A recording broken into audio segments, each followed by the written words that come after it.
Good afternoon, patrons, and welcome to the New Year Patroncast, which I very carefully call the New Year Patroncast, because as long as I've called it the New Year Patroncast, that means it wasn't really supposed to come at the end of, December, because then it would be like the Christmas Day or the Boxing Day Patroncast. Now I wish there was a Boxing Day Patroncast, that would have been great. No, but because it's the New Year Patroncast, it actually has to fall in the New Year. So this is kind of the Patroncast that kind of covers December, but also the very beginning of January. And you may or may not believe me, because long-time listeners may be very aware that, there's kind of it's actually a running joke, to be honest. I could very easily just kind of move all these back a week, and then they'll all fall in the month they're supposed to fall in. But I kind of like the kind of, always the Patroncast for 1 month falling just into the beginning of the next month. I like that. This one, it actually has a purpose, because, I think it's important to be able to acknowledge what's going on in January. We'll get to why January is a terrible thing in a minute, but obviously, I wanted to be able to do this on, when's this going to go out? I'm actually recording this on the 8th, hopefully I might be able to get this out on the 8th to you as well, if we're very, very lucky indeed. But this means actually I've got some, information for how the channel's going at the beginning of January, which I think is very, very interesting to talk about and to share. But yes, it is indeed January, and it's a really interesting January, because January is a really fascinating time for YouTubers in general. It's not a really bad time. We're in a really interesting January, because, I think, and I hope this doesn't come across as, ridiculously, vain or hyperbolic or anything, I genuinely think, right now, the channel's in pretty much, as good as it's ever been. I can't think of a time in the history of the channel I was more happy with the content that's all kind of going up on it. We've got the New Vegas still, we have got, Fallout 4, still a regular part of it, Rome Total War. Rome Total War's been amazing. I was impressed by how Rome Total War started out. I think we had, was the last Patroncast, I think we'd had the first 2 parts had already gone out. I think I acknowledge, the start of Rome Total War had been really good. The first part of Rome Total War is almost at 100,000 views. That's ridiculous. In fact, actually, I should check whether that's actually ranking or something. Hang on, I'm actually going to check that live right now. That would explain it. Yes, right now, Rome Total War, I've just checked this in an incognito window. So if you search Rome Total War on YouTube, we are the number 2 result for Rome Total War. And quite frankly, I feel like we've been a little bit robbed here, because the number 1 result was uploaded 9 months ago and has 63,000 views. We were uploaded 1 month ago and we have almost 100,000 views. So I don't know quite why we're not ranking number 1. Dear oh dear, I feel like we've been robbed there. Actually, what is interesting is the number 1 result, which is by Legend of Total War. I don't know who that is. I'm assuming that's a Total War specific channel, but that's actually a Brutio campaign. So the top 2 results for Rome Total War, without any mention of faction, both happen to be Brutio campaigns. I think I've got the nicer thumbnail though, which is possibly why we're doing quite nicely. Maybe we'll overtake that at some point. But almost 100,000 views. That's actually been getting loads of subscribers and stuff in too. It's amazing. So actually, as one of the questions points out, I feel like Total War's got a real good future on the channel, because it's a relatively easy thing for me to put together. I can sit down and for Total War, I'll normally sit down and record 3 parts together, which is quite convenient and easy to do. So normally that's why there's maybe a bit more the thing I don't like about that, by the way, is it means there's latency between the comments in the series. If someone tells me something, because I do read all the comments, if someone tells me something that's really useful, I can't acknowledge it until 3 parts later. So normally I'll sit down one day and I'll record 3 parts of Rome Total War, and that'll be the following week's Total War all done in one go. But that means there's a bit of latency between me acknowledging what's in the comments, which in things like Fallout doesn't happen, because Fallout I'm very often a lot closer between the time videos go out and me recording the next one. So actually if someone tells me in the comments, I can acknowledge it immediately, which I don't like so much. It means it's less interactive, which I think is a little bit less fun. But regardless, it's been weird. Rome Total War, at part the time of recording this is at part 9 and 10, and those not part 9 and 10 has been doing better than pretty much anything I've released that's just a brand new game where it's just a one-off. And it's outperforming Fallout 4. Rome Total War is outperforming Fallout 4 at the minute. The only thing that's beating Rome Total War on the channel is Fallout New Vegas. That's so weird. I thought it was going to do pretty well. I didn't realise it was going to do that bloody well, which is fantastic, because I've said many times before, I've never wanted to be, and I don't want to be, a Fallout channel. I want to be known for other things too. So if we could slowly become a bit more known for being Fallout and Total War and other stuff, it's nice, because even if we're known for 2 things, if it's Total War and for Fallout, that's fine, because then people understand we're a blended channel and they're not just there for one thing, and they don't just kind of show up for the one thing. They understand it's a bit more mixed. That's nice. So I really kind of hope that continues, which is great, because there's 10 bajillion Total War things I can do. Just off the top of my head, the Barbarian Invasion DLC for Rome Total War is great. There's Rome 2, there's Medieval 2, which I've played loads and I really love. Empire, which I've played for 15 minutes or something, because it generally isn't regarded as very, very good. And when I first got it, years and years ago, it basically refused to run on my computer, so I just never played it. So I've never played Empire before, I've never played Napoleon before, I never played the original Shogun or Shogun 2, and people generally seem to regard Shogun 2 as the best, and there's Attila, which people seem to regard as excellent. Rome 2 is interesting, because when Rome 2 originally came out, people seemed to think it was pretty bad, and then they improved it, and there's what's it called now, the Emperor Edition, which is when they kind of patched a lot of it. Now people seem to think, yeah, it's actually pretty solid, but people seem to think Attila is better, but as I understand it, you can still play as Roman factions in Attila, so possibly, there's that, but there's so much I can do with Total War. There is literally years of content spreading into the future I can do through Total War, which is fantastic, so I'm really glad Total War's done well, because I love the Total War franchise, and it's just a fantastic franchise for me to have discovered. Apparently, my audience just happens to like it, because it can just go on forever. And then, I say, we've got the Fallout as well, My Summer Cars being great. I think we've had some great indie games, we've had some great kind of new games and older games from the last year or two that have just shown up. People had great fun with Virginia. I really enjoyed Virginia. I mean, I didn't enjoy Virginia. Virginia was terrible, but I really enjoyed putting together a video, because I thought it was a really good video. And that's kind of how much I enjoy a game these days. I kind of evaluate how much I enjoyed it by how much I enjoyed making and editing the video, and realising how good the end result is. That matters a lot more. I didn't have a great time playing, what was it called, Killzone Shadowfall, but I think it's actually one of the best videos I ever made. So I really, really have fond memories of Killzone Shadowfall as a result of that. But that's just how I evaluate things. On the other hand, because nothing's ever perfect, Overwatch. I was surprised, because we brought back Overwatch recently, because we did the first video where I just kind of played it for fun during the Xbox 3 weekend, and I brought it back and put up the placement matches. I did not expect that to, I was about to say generate hate. It didn't really generate hate. It generated some level of non-interest and quite a lot of dislikes. The like to dislike ratio is the same as the video that shall not be named. That's the Journey video, by the way. We don't talk about the Journey video. I should have known better than to not enjoy a game that a lot of people consider to be an absolute classic. That didn't go well in general. But yeah, the Overwatch seems to have, especially Part 2, for whatever reason, why Part 2 rather than Part 1 and 3, which all had better ratios. Part 2 especially had a really, really unfavourable like-dislike ratio. By that I mean it was 75% likes to 25% dislikes or something, but that's still really high for this channel, and I just don't get it. Even if you really like Overwatch and you think I'm not very good at it, I would have thought being able to watch a YouTuber that you'd like playing it and clearly enjoying it and having fun, even if I'm not very good at it, would be a good thing. But apparently because I'm not good at it, therefore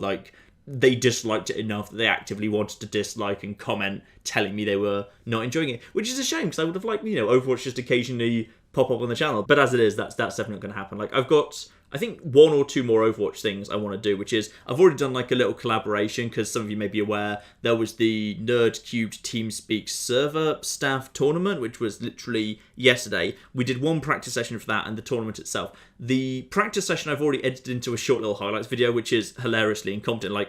I don't think even Overwatch fans will mind it, because it's clearly not supposed to be taken seriously. There's none of the game in it, really. It's just us being utterly inept, and me and Matt also singing a song for some reason. I'm not sure where that really came from. It's just in there. And then the tournament itself, I haven't decided whether I'll actually make the highlights for that. The tournament was okay. I just kind of felt we weren't brilliant, and we weren't dreadful either, and nothing too hilariously funny happened, so I don't really know what that highlights video would be for. So I'm going to have a look at it and go through the footage and try and figure out whether I think there's actually kind of a worthwhile video in that, or whether it would actually just kind of, not really have a point. I mean, I might just edit it together anyway, but I expect it would not be the best video we've made by a long way, but never mind. So yes, all of that is good stuff, excluding the Overwatch stuff at the end. That's when we've veered into the bad stuff, because I can't really stay on a topic. I wander, my mind meanders. But that was all supposed to be good stuff. That's why this is a brilliant time for the channel. Day-to-day views are pretty much as high as they've actually ever been. Technically we've had months with higher views than we're probably going to have this month, but normally that's off the back of back in the day when we did the big Fallout runs that got press attention, for example. That's when we got big spikes in views. In terms of just average normal day-to-day views, views are pretty much as high as they have ever been, with the possible exception of just after Fallout 4 came out, which I think is a little bit unfair to compare, but like without a major release to back it up and without press coverage, this is definitely the highest. But the downside is it's in January, and all of that was happening from like October to December too, which is great. So it was fantastic that was happening the last 3 months. But January is the time when YouTubers get paid very, very little, and I actually have the first data for that, which is just from the look of it. I think at the moment I've got like access to the first 4 or 5 days of January, and like the moment like we switched over from December 31st to January the 1st, you can literally see like all the various kind of big publishers who have like big YouTube campaigns advertising their games. Like the money runs out at the end of December. They had their campaign set up for December, and the moment that money's gone and they've finished the 4th quarter of business and they finish December and you're straight into January, like nope, the money dries up, because basically like ad revenue on YouTube works through like basic supply and demand, which is I am supplying ad impressions because I'm making videos which you know Google could put ads in front of, and the people who are like making games, publishers, are basically demanding that ad space when they've got games to advertise. So when none of those guys actually like have any games to be released, and like I think other than Resident Evil 7, I don't think there's a big release like this entire month, and that's not for like 2 weeks. I mean, it's January the 20th or something is Resident Evil 7. So like there's no big game releases. The games that are coming out are like little indie games that aren't going to have big YouTube budgets in general. So as a result, like supply's constant because YouTubers are still producing loads of videos, but demand's gone down because no one wants the ads anymore. So the price falls as a result. And it's fallen about 50%. Like literally the amount I get paid per video in terms of ad revenue has just dropped to about half of what it was. From like December 31st to January 2nd, it's halved, and it's kind of holding there at the minute, which is fine. Like, you know, we anticipated that would happen, and that's exactly why we have Patreon, because Patreon provides me with like a baseline level of income, which means I know like I'm secure in having a certain baseline level of income that doesn't like halve in January, for example. So that's fantastic news, and thank you all. You're the guys who basically you know, provide me with the security to actually keep doing this. It's unfortunate. So what I'm probably going to do as a result of that is, like, while it's actually January, I'm probably going to actually do, like, I'm going to do something really rare and, like, extreme, which is I'm going to mention that Patreon exists on the main channel, which I basically never do. Like, there isn't even, like, an end card. I really should, like, have an end card I can put in the back of some videos or something. But, like, I generally don't like acknowledging it because I feel really embarrassed. I feel embarrassed asking for help and asking for people to join the Patreon, which I shouldn't, because, you know, there is the Patroncast, which I think, like, if people want to join up and hand over $1 or $2 and they get the Patroncast once a month, I think that's not a terrible deal.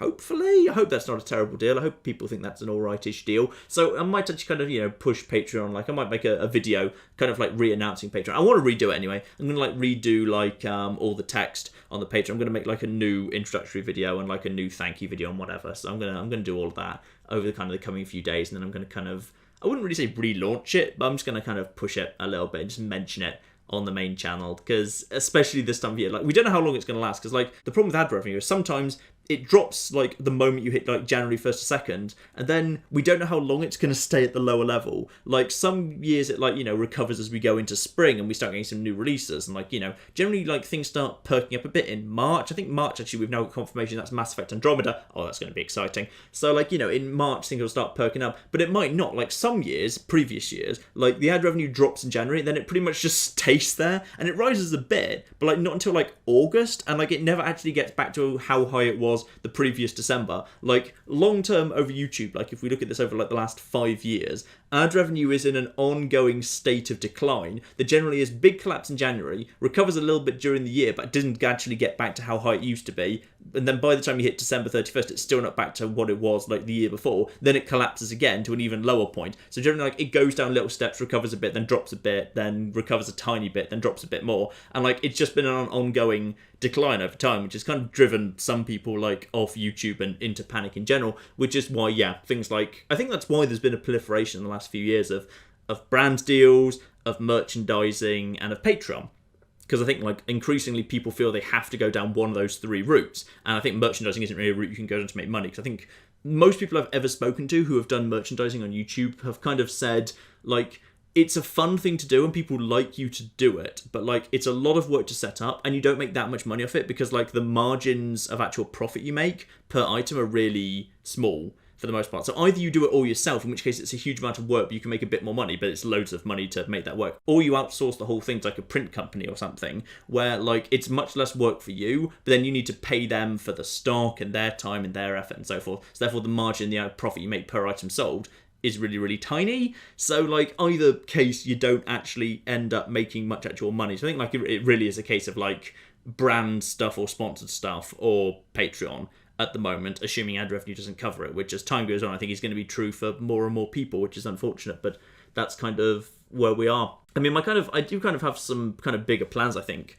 for Patreon this year. Like these are two plans that are still kind of in their infancy stages. Like I want to keep an eye on what happens to ad revenue over the next month or two before I kind of make any final decisions. But the thing is, if Patreon becomes a bigger part of like funding the channel, and right now it's a huge part of funding the channel, by the way, but if it stays that way like for a fair few months, the thing is like if ad revenue doesn't matter so much, then it kind of doesn't matter whether or not I'm making or maximizing ad revenue, because the Patreon's gonna be safe anyway. So the main there's two reasons I don't do Nintendo games. Okay, the one is because they've got this stupid thing where basically Nintendo steals 40% of the ad revenue of any video that's one of their games, and you have to join the Nintendo Creator Program. And also, they take all the money and then return like your share of it to you later. And how later is a bit of a question mark, because apparently they're a bit lax in that whole thing. And also, you have to send every single video to them for approval, and like that annoys me in general. But like, that's all kind of, that's only like, in some ways that's the minor part of it. The major part of it is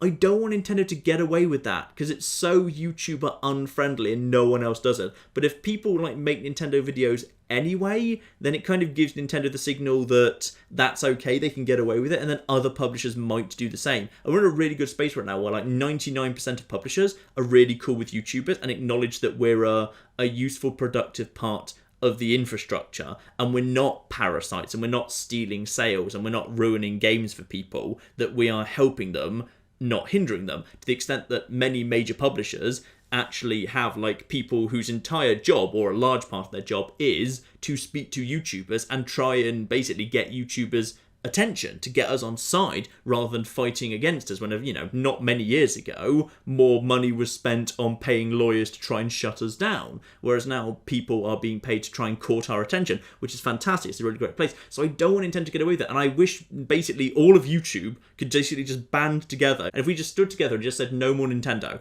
and we basically boycotted Nintendo, we could hopefully force them to change their position. So I kind of don't want to break my own little private barricade down, because I feel like it's good to boycott Nintendo, because what they're doing is shit.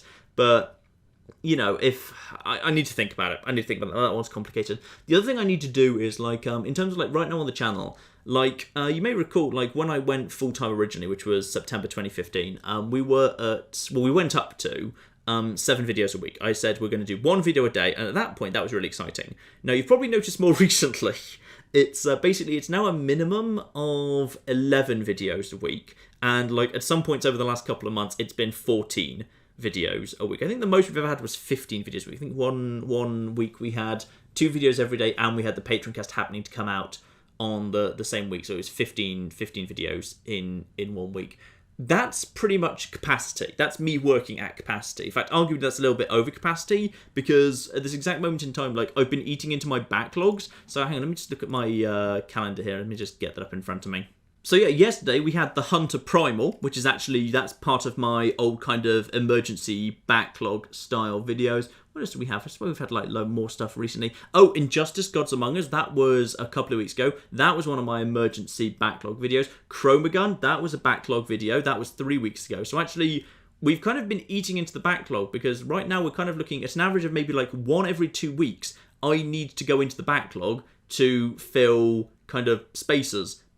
And that's really worrying. Because like the backlog should stay stable, because it's supposed to be for emergencies, not just covering the fact that I can't make videos fast enough. So it's a little bit on the worrying side. Like, most of next week is already done, but like it's not as much, because like generally, like when I get to Sunday, I like the following week to be mostly already done, and there's like 3 videos for next week that aren't ready yet, which I don't like that. that worries me just a little bit. I like to be more ahead than that, to be honest. And the backlog's looking a little bit on the thin side. So I feel like I'm pretty much at capacity at like between 11 and 14 videos a week. And that's because I do everything. I like do all the recording, then I do all the editing, and like I have to go through all the game schedules and figure out what I do and don't want to cover, and then write to people and figure out who the people to write to are, and then write to them and request the review code, see if I can get it a little bit early, and I need to do all the boring back-end stuff, all of the bookkeeping and making sure everything's set up properly, and creating the thumbnails, for example.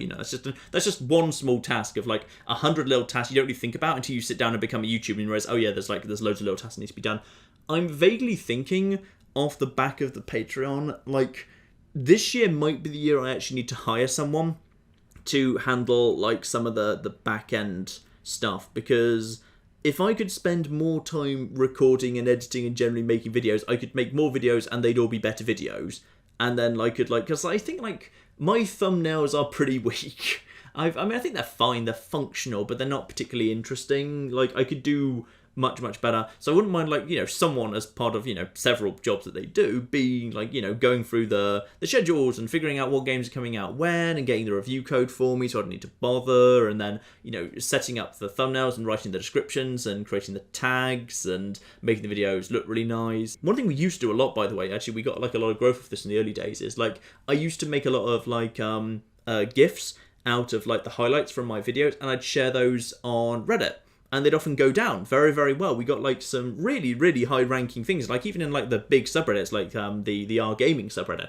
We must have got hundreds, thousands of subscribers off that sort of thing, over time. That really healthily contributed to the early growth of the channel. And we don't do that anymore because I don't have time to do that anymore. And that's something I'd love to do more of, to be honest. So it's kind of a shame we don't have time to do that anymore. So I'd love someone to be able to potentially do that sort of thing too. So I'm thinking that it might be time to hire someone to do various things. I need to figure out what I want them to do first. There's a big question around editing in particular, which is I lots of stuff that's really heavily edited, the one-off videos and the Fallout stuff. I'd always edit myself, but a series like Mass Effect 2 now, and probably even a series like Rome Total War, for example, I think there's a really good argument for me saying I could give that to someone else, because for the most part it is just tidying up and removing silencers and cutting it all together nicely and then rendering it.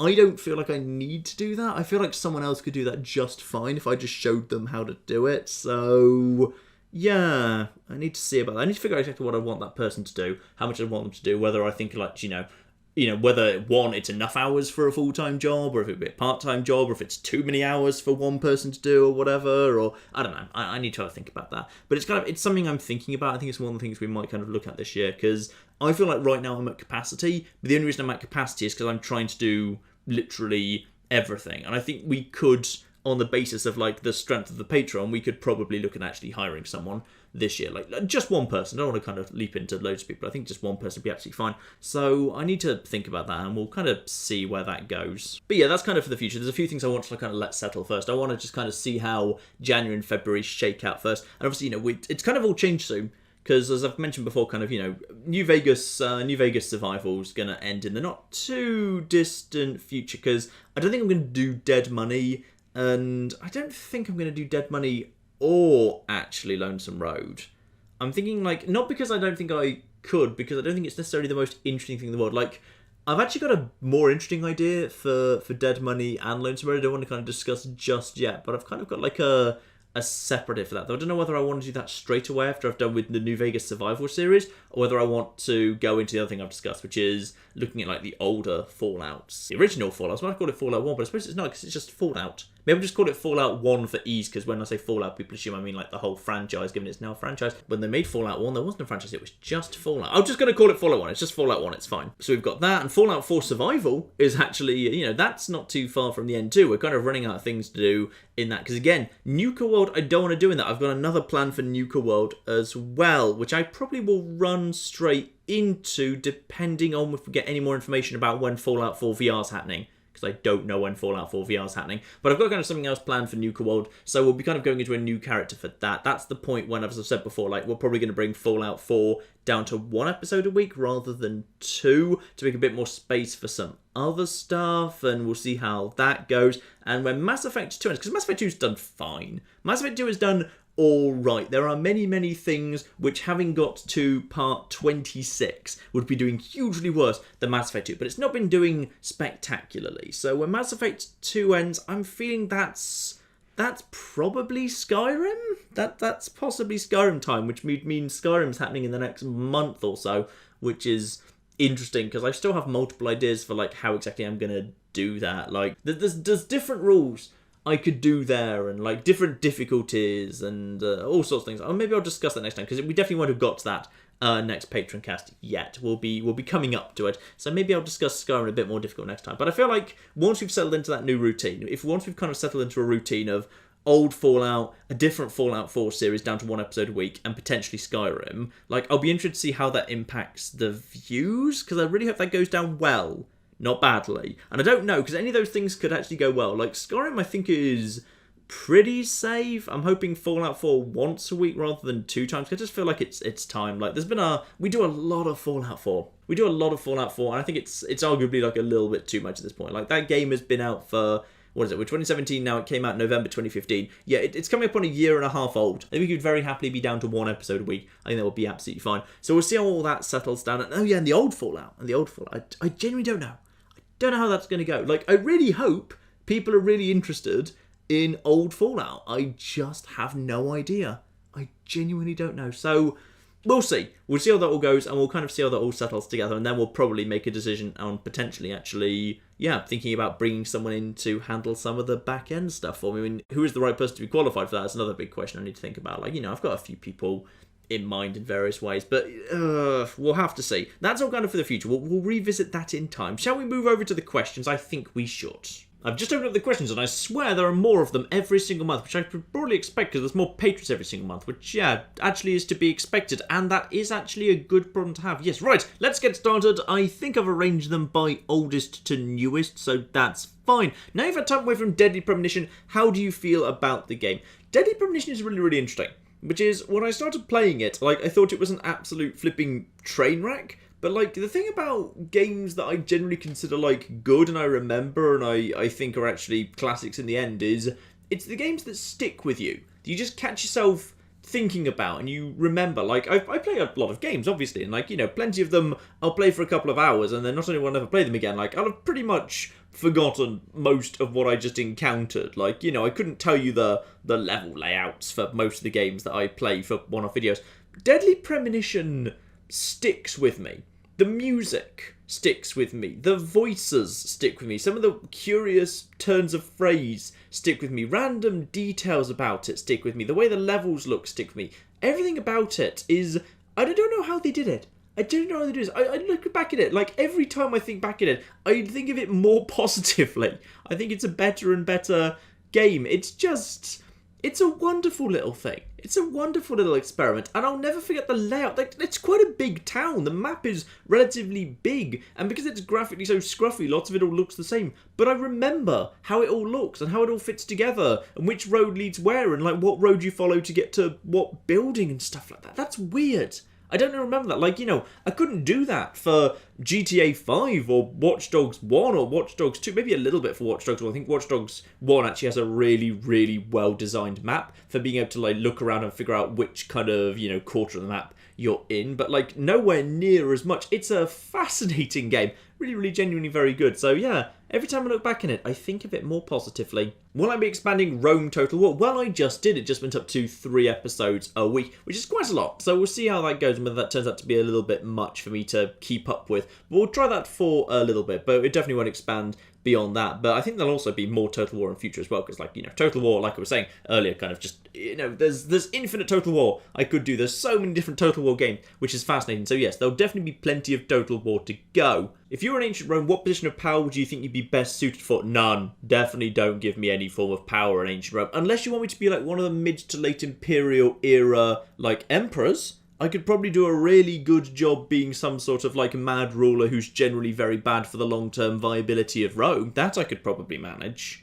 If you had to pick one side quest that was your favourite in Fallout New Vegas and Fallout 3, what would it be? I'd probably actually say Beyond the Beef in New Vegas, just because I think it's, like, it almost sums up New Vegas, the number of different branching paths and options and opportunities and the different ways you can handle it, and the fact there's so much attention to detail. Like, you can do all these little things and the game acknowledges them, and there's unique voice lines dedicated to them, and there's so much humour but also darkness in it. Beautiful, beautiful quest. But actually, I was literally doing it this last Sunday. You actually can look at my most recent videos and actually see one of my favourite quests. Very, very recent indeed. How do we know what the pronunciation of ancient Greek and Latin was like given the time difference between now and then? Very interesting question. Basically, we don't. Lots of people kind of say we do, and we have a pretty solid idea, but the thing is, like, pretty much any modern language in the world, even if you completely understand its alphabet and, like, academically, what all the letters and all the diphthongs and everything, how they ought to sound, like, languages have huge amounts of irregularities in them, and we know about the grammatical irregularities, but the irregularities in pronunciation are just kind of lost to time, because for the most part people don't really bother keeping a record of that sort of thing, so it's just passed down by definition, by oral tradition. Like, you know, if you learn a new language, you'll just constantly find new things in that language that don't quite make sense grammatically and indeed in pronunciation, so we don't actually know. We have a pretty good idea of what it ought on paper to all sound like, but quite simply, there probably were a whole bunch of just like little anomalies that people would just learn when they were children if they were actually growing up in ancient societies that we just don't really have. Because to the best of my knowledge, no one ever like made a big book of that sort of thing. It's not the sort of thing that was really recorded. I mean, writing and reading was still rather for the privileged classes back then. Like, most things were not written down, and most things that were written down have been lost anyway. So, like, you know, weird nuances about how you pronounce certain words and trying to get that across just doesn't really exist in the corpus of stuff that's left over from the ancient societies. So, basically, we think we're pretty close, but we can't be sure, quite simply. I love the Car Mechanic Simulator and My Summer Car videos. Please do more of those. They're the polar opposite to your Rome, Total War, or even the Fallout games. Yeah, I think that's what makes them interesting, actually. I think kind of like I settle into two completely opposite things that both kind of work, which is when I know something really, really, really well and love it, it makes a really good video. And when I have absolutely no idea about something, like literally nothing, and I have to just improvise as I go along, it works really well. Like, I think there's like, you know, the bits in the middle can be less interesting. Generally, I really need to go to the extremes. Either I need to know something stupidly well and absolutely love it, or I need to know something absolutely not at all and be utterly confused. Like, both of those extremes are where some of my favourite videos lie, whether it be, you know, Bridget Plus or My Summer Car or things like that on one side, or Rome Total War and Fallout, and maybe in the future Skies of Arcadia on the other. I think you're right, that is kind of where my best work lies, I think. Could you expand on why Hitman Absolution is so disliked? Interesting one. I actually put some thought into this one. I looked at these questions like the other night and I kind of put thought into the more complex ones. So basically, I think the thing about Hitman Absolution was it broke from a really established template, which is why people were less willing to be tolerant of the fact it was trying some new things out. Because it was I think it's the 5th entry in the franchise, assuming you kind of miss out things like Sniper, which isn't really a proper entry. So you had Codename 47, Hitman 2 Silent Assassin, Hitman Contracts, Hitman Blood Money, and then Absolution. And like all 4 of the core entries did the same thing, which was each level's like an open, not massive, but like an open little adventure playground area that's entirely self-contained. You get dumped into it. There's lots of open-ended places you can explore and find stuff. There's loads of disguises. There's loads of different opportunities to assassinate someone. And basically the game just refined that going forward. And as we came into Contracts and Blood Money, it became more about kind of jet setting and coming up with lots of very different, interesting looking levels, especially in Blood Money, I think, where like all levels look very, very different. But there was a bit of that in Contracts too. Hitman 2 hadn't quite got that yet, and Hitman Codename 47, when you go back now, is very bland because lots of the missions kind of look very, very similar. So like, you know, it was getting more varied and more colourful, and you went to more interesting, varied locales. And the more recent Hitman's really done that as well. Every level kind of looks and feels very, very different. Also, the tone was very distinct, which is Hitman always had a bit of a dark sense of humour to it, so that was very important. And obviously, the assassinating was important. In a game called Hitman, assassinating was important. Absolution kind of forgot all of that, which is like, what is it, like 66%, maybe 75% of its levels don't have anyone to assassinate. You're just going from point A to point B, and they're relatively linear. It's just a series of corridors you have to get your way through, so there's not really much variety. And the times when you do have to assassinate someone, it's normally a really small level, like King of Chinatown or that strip club. They're tiny levels. Really, really tiny. Like, you know, smaller than stuff that was in Contracts, which feels like a real backward step. And the tone was very grim and serious. And, you know, Hitman was always about balancing the fact 47 was this kind of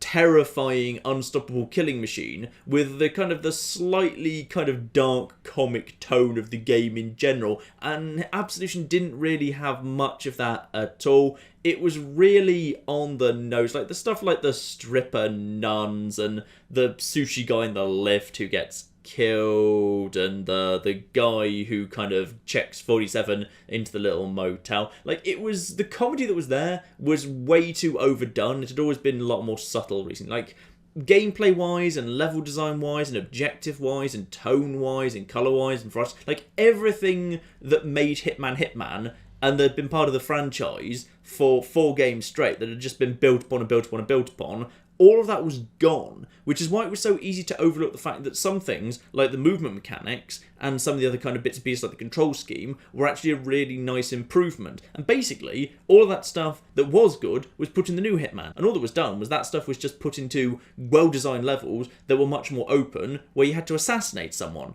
And it worked really, really well. So I think that's why Hitman Absolution is so disliked, even though actually, looking back, and I did this, I looked back and I did my little retrospective, and I agree that I think actually maybe me and a lot of other people were a bit too harsh because it got so much wrong, and therefore we overlooked the stuff that actually it did right. You're stranded with no internet, but you have a top-end PC. Don't need it, I'm just going to take Rome Total War. Sorry, the question is what game, book, album, and peripheral do you take? Wait, peripheral? Oh wait, headphones? Wait, headphones/Vive?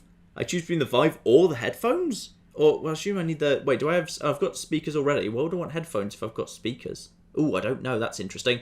I'll just say I'll take Rome Total War. I don't really need a book, an album, or a peripheral at that point. I'll just play Rome Total War for the rest of time. You often mentioned that games you're trying caught your interest based on an odd combination of concepts. Are there combinations you'd like to see made into games but you haven't found examples of? Yes.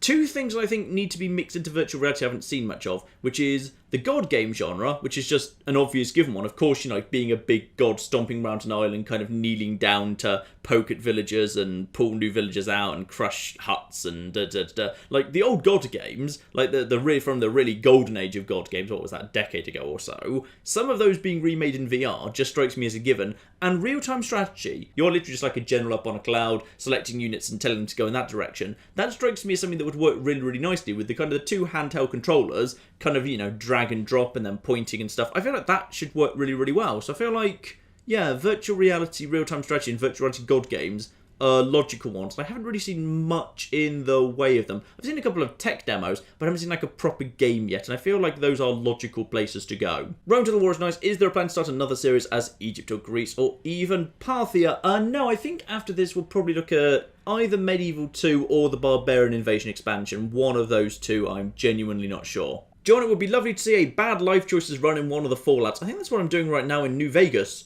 to be honest. Like, I'm deliberately making kind of like bad choices that screw everyone over. Like, for example, helping out the Omertas and handing them the chlorine bomb, because that doesn't really help anyone. It pretty much screws literally everyone over, but it's just kind of a fun way to do it because not many people see it because there's not much reason to do it. And I feel like in all fairness, like in its current form, Legion ending New Vegas is kind of the bad life choices run, because there's just not really a compelling enough reason given to you to side with them, aside from some real subtle hints about the end justifying the means later and the roads being safer if you do it. But I feel like there's just not enough information there to make it all happen. So yeah, I'd say that's kind of what we are actually doing in New Vegas at the minute, to be honest. Do you have a plan on getting a PO box so we could send letters or nice trinkets? I do, actually, but I said that last year and it never actually happened. The thing is, they're quite expensive to set up, so I never actually get round to doing it. So, like I was saying earlier, like, I'm thinking of hiring someone. Like, that's the sort of thing that would be useful for setting up. Like, things that I say, yeah, I'd love to do this, that I never get round to doing, so I'm just making videos and editing and always trying to keep up with that. Things like, you know, merchandising and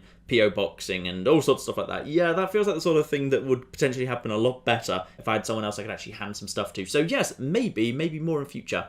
Do I watch the big fat quiz of the year? Would I like to at Christmas? Another Christmas panel show special each year? No, I generally avoid Christmas television in general, to be honest. I'm not so keen on panel shows. Like, I'm not so bad on, like, the news panel shows. Like, I watch Have I Got News For You and I like Mock the Week, but I've never really watched Big Fat Quiz of the Year or Would I Lie To You. I've never been keen on those, to be honest. Will you ever do more visual novels or dating sims? Yes, I would love to. I kind of just wait for a creative enough one. Like, I know there's some out there that are just, like, a bit, like, slightly weird, but I want ones that are, like, really quite bafflingly weird, but not ones that just deliberately shock value weird. I want ones that like have a proper game in them. Also, I'm vaguely thinking about like speaking to some of the other YouTubers that do like the visual novel stuff and maybe doing some form of collaboration there. So I've got a few people in mind, so maybe next visual novel you see, hopefully, might be collaboration. Because it would be nice actually if I had someone else I could actually do the voice work with. Because it's nice doing like not every character, being able to do some voices, then having someone with different voice talents actually kind of to play off with. That would actually work quite nicely, I think. I can't really recall you talking about your favourite in-game music much. What really stands out to you, whether it's written specifically for the game or as a well put together licensed soundtrack. I've never been keen on licensed soundtracks, to be honest, because I never really find they work very well. Like, the only example I can think of off the top of my head of a licensed soundtrack that I think actually was put together really nicely and worked really nicely was Saints Row the Third, where I think the licensed tracks they used for that and their deployment in certain missions did actually work really, really nicely. I think there were some really nice choices in that soundtrack, but generally, overwhelmingly, I like a soundtrack that's got, like, original pieces in it. Like, probably my favourite game soundtrack of all time is Skies of Arcadia. It's just one of my favourite games of all time in general, but there's just so many tracks in there that work so well, and probably the reason I like it is also because it's a very happy game. It's got lots of very bouncy soundtrack. It never goes emo. Well, actually, it does go a little bit sad at times. It has sad moments, it has down moments, but, like, overwhelmingly, it's a happy game with very happy, chirpy music. And I feel like we don't really get enough of that in gaming. So, kind of overwhelmingly, I'd say the soundtracks I like best are original compositions. But I can certainly think of examples of licensed soundtracks that work very nicely. Is there any chance of seeing the real live videos of you recording the VR episodes with the VR recording in the bottom corner? I've seen this before. Honestly, I don't like it as a thing, because I think it distracts the attention too much. And I also think it kind of takes out of the game a little bit. I like the immersion to be, because like I'm playing first person, you're literally having the same first person experience that I'm having, and I kind of want the immersion to exist because you're seeing what I'm seeing. If you also have a third person camera of me flailing around, I think it just kind of, I always find when I see it, it takes me out of the moment, because it's just constantly reminding me that this isn't actually happening. This is just a guy flailing his room. And sure, there's a bit of like really cheap comedy value to be had out of, hey, a person wearing a headset and flailing their arms around when there's nothing there looks really silly. But I think it's cheap comedy. I think it's very low effort, to be honest. I've never been keen on it myself, so I don't really think I'll ever be doing that myself. Really enjoyed the Borderlands run you did with Sam, which admittedly is very... Oh, no, it is. It's one of the very first series we did on the channel long, long ago now. Do you have any interest or intention of returning to the Borderlands franchise or newer installments? I may well give Borderlands 2 a look at some point. It's just not exactly up my list of priorities. Like, I imagine at some point there'll be a new one that's not other than Tales of Borderlands. I mean, like, I can't imagine it'll be too long before Borderlands 3 will rear its head. So possibly I'll just wait until that comes out and we'll look at that while that's fresh. Do you have any experience with tabletop role-playing games, i.e. Dungeons & Dragons? If so, what systems? Honestly, no. Which is kind of odd. Like, and I don't really know why. It's just, friends I had in school, though, we were kind of variously geeky in various ways. Like, no one was really into that particular thing. I just never really knew much of a role-playing crowd. And then at university, again, I knew a load of geeky people into various geeky things, but I never really knew anyone who was into D&D stuff. And then, again, when I moved down to London, I met lots of various geeky people in various different geeky ways, and I never found anyone who really invited me to a D&D thing. I think Claire has some experience in that. I think she once went to a couple of things like that with some people we knew in London. I can't remember why I didn't, to be honest. We probably weren't living together at the time, but yeah, I actually don't, which is kind of weird. Like, I don't really even know what it involves, to be honest. Actually, that's a really interesting idea. I should probably at some point, like, find some way to do that and actually record my very first, like, role-playing D&D experience. That'd be quite interesting. I might make a note of that. Intriguing. What qualities, features do you look for in a solid board game? I could lie to you right now and, like, pretend to be a real, board game sophisticate. It's a map, basically. If there's a big board with a big map on it and I get to move, like, lots of little coloured pieces around a big map, I'm happy. As long as there's a map, I'm sold. 2 questions for you. Have you ever played Factorio? No, I haven't. I've watched other people play it. It never massively appealed, and I think it possibly may be a little bit beyond my mental capabilities. I look at it and I find it just looks very confusing, and like I've never felt an urge to play it, even having like seen what it looks like. I just don't think it's quite my thing, but at some point I may well give it a look. And how is Rome Total War series viewership compared to many of the successful series? As I was saying earlier, ridiculously high. Like beating Fallout, beating literally everything but New Vegas high. Very, very odd. On skipping ads before videos, does the amount of time spent on the ad before skipping affect revenue? I don't know. No one really knows. I'm not sure no one really knows that. I don't think so. I know there is a metric that's being tracked inside Google AdWords that kind of monitors how long an ad is viewed for, but I don't know if that actually affects payment, because I believe that an advertiser doesn't pay at all unless the ad is completed. So I don't think it makes a difference. I don't think so anyway. I'm willing to be corrected, but I believe that shouldn't make a difference.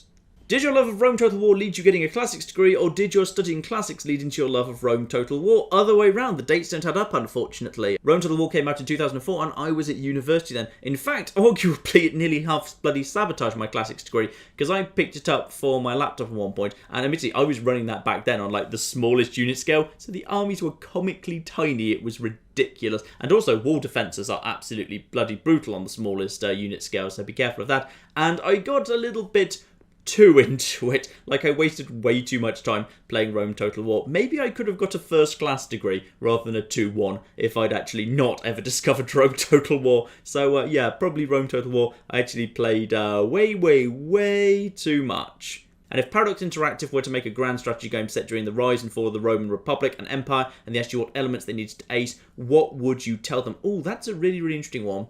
You know what I'd really want them to do? I'd actually want them to incentivize and have mechanics in place that actually basically made Rome into a giant Ponzi scheme where every single year that went by, the whole thing just kind of wobbled on its axis more and became more and more unsustainable. Where you kept getting further and further into debt, so you had to, like, you know, do a new campaign to go and smash some new country, and that kind of brought in an influx of gold that meant you had just enough money to pay off all your existing bills. But then all of a sudden you had all these kind of soldiers and veterans who were clamoring for land, and all of a sudden you had this new territory that also needed to have, like, infrastructure built, and that needed all its money, and then all of a sudden you're even more in debt, so you have to go and smash somewhere else in order to pay the debts from that previous campaign, and the whole thing just kind of gets worse and worse and worse, and eventually, like, it pretty much 99% of the time will in some way kind of break down or crack or collapse. And like, it should be incredibly difficult to actually play a game where you actually, like, in some way preserve a really solid chunk of the Roman Empire. It should be possible, but like pretty much almost impossible and incredibly difficult to do, because logically a game about building and trying to maintain the Roman Empire, ultimately the empire should fragment into East and West, and then both of them into smaller parts, and some of them being conquered completely and some of them breaking down into smaller independent nations. Like, it should logically fragment, and like, if you can end up with a situation where, you know what, you've got Italy, and Italy is considered an important and influential player on the world stage, then great, you've done a really, really bloody good job there, well done. But if you can actually hold together the Roman Empire, it's almost impossible to do, but if you can, then that's like, it's almost like a secret ending, if you like. Now that would be really, really good. Like, a game about Rome needs to fit in, because that's what the Roman Empire's growth and maintenance, and especially in the Imperial era, was in some ways. It was kind of a giant Ponzi scheme, where every time the emperors did anything, except from Claudius, because Claudius was awesome and he really sensibly invested in infrastructure and did boring, unsexy things, which is why everyone hated him. All the other emperors did stupid stuff that just made the problem worse in the medium to long term, and everyone loved them for it, because basically people are stupid. Anyway, have I done anything with Sunless Sea? Interesting fact, actually. I think before Sunless Sea even came out, I wrote to those guys about Fallen London, which is the, I think, like, text-based adventure that's in the same universe that precedes Sunless Sea, and asked them if I could do it like as a visual novel, and they actually gave me permission, but I never actually got round to it. So I probably will do that at some point, and if I enjoy it, I might do Sunless Sea afterwards. And I think there was just a new DLC for Sunless Sea, in fact, as well, about a month ago or something. So at some point I may well look at it, but not maybe quite imminently.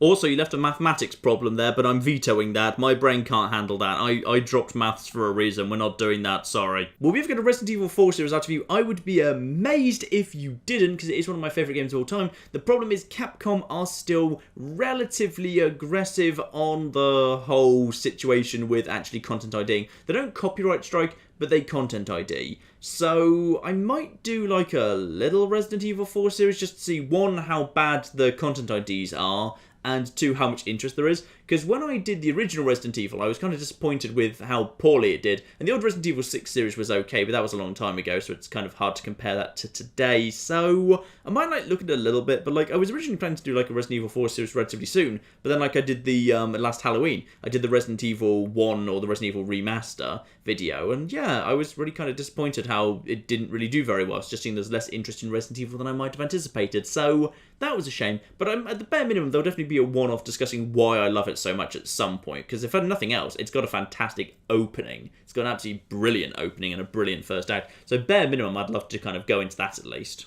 Any luck trying to figure out a way to record the oldest system games from the ColecoVision? Fun fact, it isn't actually here at the minute. It is up in my parents' attic, but I'm going to go and visit them in late January. And at that point, I'm going to have a good go through the attic and see if I can find the darn thing. Because if I can, I'm bringing it back and I'm going to see if I can figure it out. All I really would need would be... Okay, well, I know I can make anything that's got like a SCART thing. I can bring that, I can upscale that up to like a fake version of HD 720. And that's not really real. It's just kind of, it's a fake version that will kind of just do for the sake of a capture card. But I assume the only output on that thing would be like aerial. I might be able to do something with that. I might actually need to literally like buy a hardware converter, just like a little conversion thing to actually make it work with any form of modern capture card. There must be a way. I mean, if literally nothing else, I could just play it on a normal TV, then I could just mirror that onto a computer and I could just screen capture, which is probably actually easier now I think about it. Yeah, that's almost certainly easier, though actually that doesn't get over the problem that my TV probably doesn't have any input that would accept the output from a Coleco. I'll figure it out. I'll figure it out at some point, because I'd love to do an actual video on Mousetrap, damn it. Have you ever played any trading card games? Oh, this kind of follows logically on from Dungeons & Dragons earlier. When I was younger, I had like a whole bunch of Pokemon cards, but I never really like collected them properly, and I'm not sure I ever like played a single like game or anything, because I was never really that interested in the deck building side of it. I also had was it on the Game Boy Color, I think, there was a Pokemon trading card game for the Game Boy Color that I enjoyed actually an awful lot too. I don't know what that is actually. I think I've lost that and lost in the mists of time somewhere. Again, might be in the parents' attic. Maybe I'll find it at the end of the month. Who knows? But no, I was never actually into Magic the Gathering or Yu-Gi-Oh cards or anything like that either. Again, I just seem to have some slight blind spots to my geeky history, unfortunately. Do you have any idea what your audience looks like in terms of gender, age, country, etc.? Kind of. Google tells you, but we don't know how accurate Google's information is, because we think Google's information is based on assumptions. So there might be an element of self-fulfilling prophecy there, which is, according to the information I see in analytics, like about 85% of the channel's audience is male. But that doesn't really mesh up with what I see in terms of like the comments under. Unless like women are vastly more likely to comment than men, then that doesn't really mesh up with what I see in like the comments on Twitter and Reddit and underneath the videos themselves. It just doesn't seem to stack up correctly. But then I know for a fact that very often Google doesn't actually know what certain like the gender or age of an account is. They try and guess it based on behavior stuff rather than actual any form of like self-reporting. So as a result of that, it might be the case that I only think like the vast majority of people watching the channel are male because Google thinks they're male, and Google only thinks they're male because they're watching videos about video games. So possibly Google's making a slightly unfair assumption there. I don't know. Country we've got a better idea of, because that can be fairly reliably figured out by Google. So it's like 45 to 50% is in the US, and then there's like the next like 35% is split across UK, Australia, Canada, English-speaking world, understandably. Germany's a fairly big one for us, as is Sweden. Not Finland, understandably. I've clearly offended them quite badly with my summer car. As a mechanic myself, I have to ask, do you really know that little about cars, or is some of it put on just for show? Now, that's interesting, which is, I actually genuinely don't know anything about cars. And, like, partly it's because I never really put much thought into it. Like, most technology that I don't really understand how it works, and I've never really put thought to it. Like, it's not that I actively don't know how it works, it's just I've never really bothered thinking about it. If I sat down and actually like had a think about how a car works for half an hour, I'd probably come up with a more workable theory. But like when the original joke on the podcast happened, like I was kind of ambushed by it, so I had no idea. So just like come up with my best thought for how I thought a car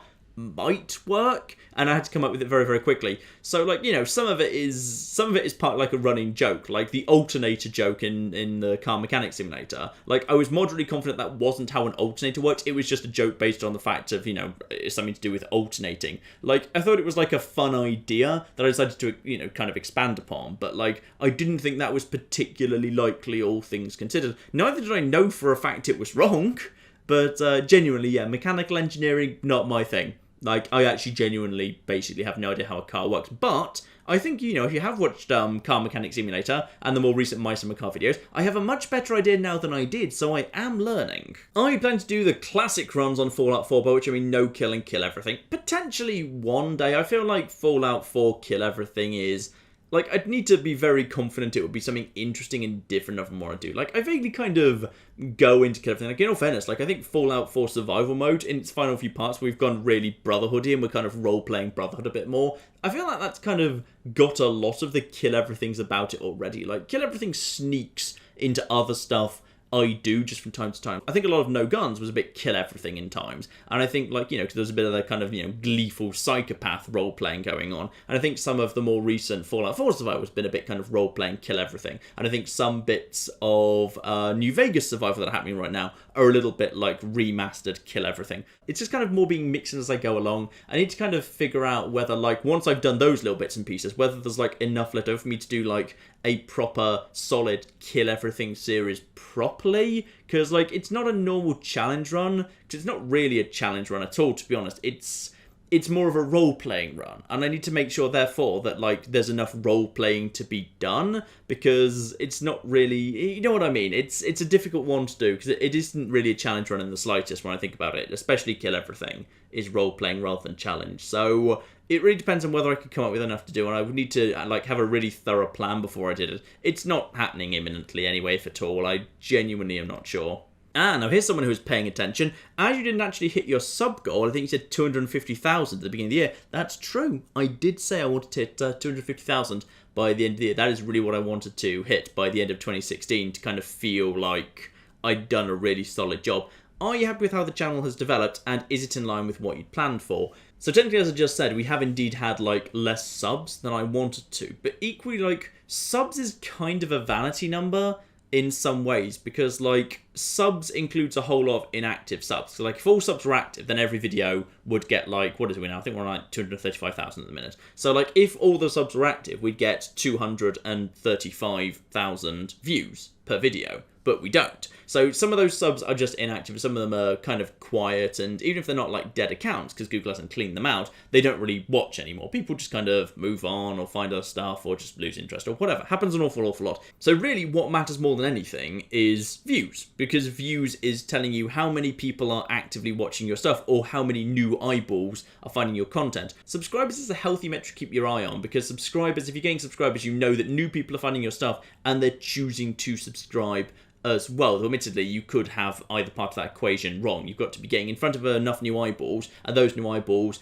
decide to stay. You could get either of those metrics right, and the other one really wrong, and see limited sub growth. And that's kind of hard to figure out, because I don't think there's any real way to track that. I guess you could keep an eye on... I think you can filter to unsubscribed views, and then kind of track that against subscriber numbers. I guess you could put those side by side. Yeah, if you wanted to do a real deep dive into analytics, you probably could now I think about it. But, like, I'm happy with the state of the channel right now, because I was saying, like, earlier, I think, one, the content's as good as it's ever been. I think this is pretty much the best content schedule we've ever had. And two, the views are pretty much as high as they've ever been. Now, as long as those two things are true, I'm pretty darn happy, all things considered. So the sub number's probably a bit more of a vanity figure, and the only reason I ever said 250,000 was because I think it's the smallest number that you can state as a fraction of a million without it sounding like you're a bit desperate. Because 250,000 sounds like a really high number, but 1/5 sounds like you're really just stretching and trying to make it sound bigger than it is. So that's why I want 250,000. But no, I think I'm happy with the state of the channel anyway. I mean, I thought I was going to be disappointed. Like, when I was looking at it in December and November, thinking, we're never going to hit 250,000 now unless, like, something just weird happens that I can't really predict. And I thought, like, I'm going to be really disappointed at the end of the year. But then I wasn't, Because I realised, like, that number doesn't really matter. What matters is the strength of the content that I know solid at the minute, and the number of actual views and comments and all that stuff, and that's been really, really good too. So, yeah, actually, I thought I was going to be disappointed by it, but actually I wasn't in the end, so that's nice. Will you ever do board games on the channel? I would love to, but they're really hard to record, because they require basically, like, a really full and good quality lighting rig and multiple good quality cameras, like one like looking up at the board, and for that to be placed correctly you'd also probably need some like scaffolding or something to actually kind of, you know, suspend the camera from, and then you'd also need separate cameras to kind of focus on all the hands. So you need like multiple good quality cameras, multiple good quality lighting rigs, and some form of like scaffolding or light rig in general that you could also suspend the camera from. So it's a lot of setup.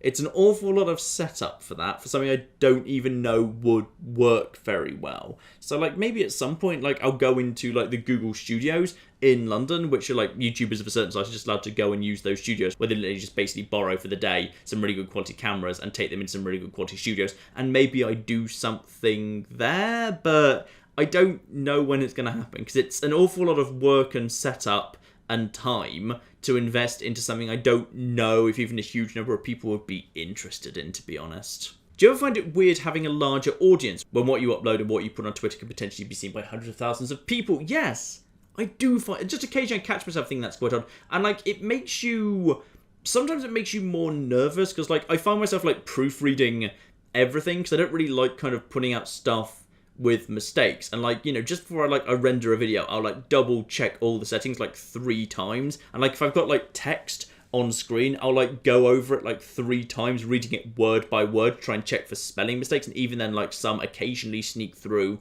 anyway. So it makes you like more nervous, because, you know, if you get something wrong, there's going to be more people that call you out for it. So just occasionally it kind of makes you a little bit nervous, but for the most part, like, you just accept it as part of your day-to-day life, which sounds kind of really weird, but, and it was weird at first, but it feels less weird every day, I suppose. What was my favourite Christmas present this year? Actually, this is going to sound really, really boring, but my sister got me a really nice set of, like, crystal glass wine glasses, which we don't really have right now. Like, the glasses we've got in our house for, like, the wine glasses are really kind of cheap, so it was actually really nice of her to get us, like, these really nice crystal glasses, so actually, probably those, which I know sounds very, very boring, but clearly I'm old and boring, so never mind. 2 questions. Are there any series or one-off videos that really surprised you by how many people watched, something you thought wouldn't do so well with the numbers? Yeah, 60 seconds. I don't know why 60 seconds. And like, then I put it out again and it did kind of really well again. Then I put it out a 3rd time and it went really well a 3rd time. And I should probably do some more of it because it's really easy to record, but for some reason everybody seems to watch. I don't know why. I have no idea why. It's just this little silly game where you just kind of, you know, gather stuff from your house for 60 seconds and then you basically just answer text-based questions and try and survive long enough in Apocalypse, but mainly it's just like a text-based adventure after that. But everyone seems to like it. It always gets tons of views and everyone wants more, and it gets all the likes and all the comments, and I don't understand why. I just genuinely don't get it. And was there a video or series that you thought would do really well, then found to be rather lacking in views? Probably the worst was, what was it called? Avery Attorney. The visual novel and also kind of dating simulator, I think it was going to be down the line, where you play as a bunch of birds in a really beautiful art style, where you gather clues and actually have to kind of take cases to court. So yeah, like a court game, but with animals, but with also kind of visual novel and ridiculous accents, and it's set in revolutionary France, but with animals. And like, I thought that was going to do really well. It had the right blend of quirky, and we could do some really fun accents, and I got Claire in to do the ridiculously stereotypical French cat voice, and all that was really fun. And then, like, just, like, the first part was, like, okay-ish, and the second part, like, nobody watched. So I kind of canned it immediately, but I wasn't sure what went wrong there. Because, like, given normally the visual novel stuff isn't, like, the best stuff, but normally the visual novel stuff does, like, okay, but I just wasn't quite sure why that one in particular, given there was clearly an actual game with gathering clues and figuring out which clues and which evidence to present when, actually, there was actually, you know, some proper gameplay there. I don't know why they did so badly, but there you go, happens sometimes. Where do you see yourself in 2 to 3 years as far as YouTube and video making is concerned? That's too far in the future for me to really predict. The thing is, like, YouTube and trends on YouTube change so quickly. Like, you can't really accurately predict what's going to still be relevant or not in 2 to 3 years' time. Like, I think you should plan about a year ahead on YouTube. Like, if you think back to, like, 3 years ago and how different the media landscape was, and then 3 years before that, like, things change, entire services disappear and new services appear out of nowhere and suddenly become dominant, and all of a sudden all the kids are Snapchatting and WhatsApping, and I don't know what these things really are or do, but all of a sudden all the young people are using them. So I think like 2-3 years is too far ahead. Like, I have ideas for what I want to do, like, for the next year. And I think that's probably when you're doing something that's as fast-moving and new media as YouTube. That's really as far as you can project ahead, to be honest. Any idea when there might be an Assassin's Creed series? You said you might do a series on Assassin's Creed 2 or Assassin's Creed 4. I know I did.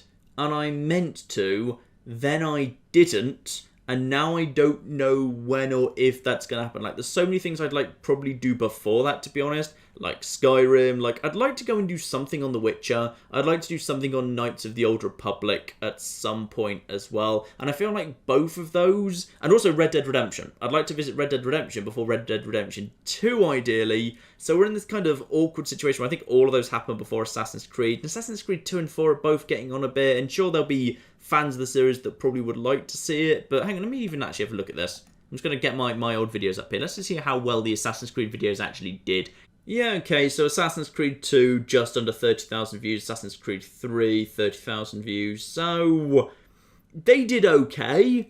They did alright for that part of the channel. I mean, that was late 2015, so I guess at that point that was probably more impressive. It just feels not quite what I was hoping for in some ways. Like, but they could probably do better today, to be honest. But I just feel like they don't quite... I don't know. Like, I don't want to give, like, false hope to things. I want to kind of give you the most honest answer possible. The simple answer is, I don't know when or if those might happen. I'm just not sure for that particular question, I'm afraid. Who do you think is the most important character in all of Fallout? Well, admittedly, we don't actually know who the canonical, like, victor of the conflict in New Vegas was, but if potentially it was him, arguably Mr. House. I feel like Mr. House, with all his ambitions and arguably the intelligence and resources to pull them off, probably could do what he promised, which is having colony ships scouring the stars looking for a new home for humanity. Like, that was his grand plan that he stated in New Vegas, and you kind of feel like that's a man who can actually potentially pull it off, because sure, he had a couple of blind spots as far as humans were concerned. When it came to technology and making stuff like that happen, he could certainly make it happen. So I feel like if the canonical ending to New Vegas was the courier sided with Mr. House, then at that point, Mr. House is probably the most important character in the current Fallout universe, assuming he will continue to live for quite some time into the future. I feel like that man will change the world, and arguably probably several other worlds too. But I guess that really depends on what technically is the canon ending of New Vegas, which as far as I'm aware, we don't really know. Do you still find gaming to be relaxing with the demands and production cycle of the channel? Interesting question.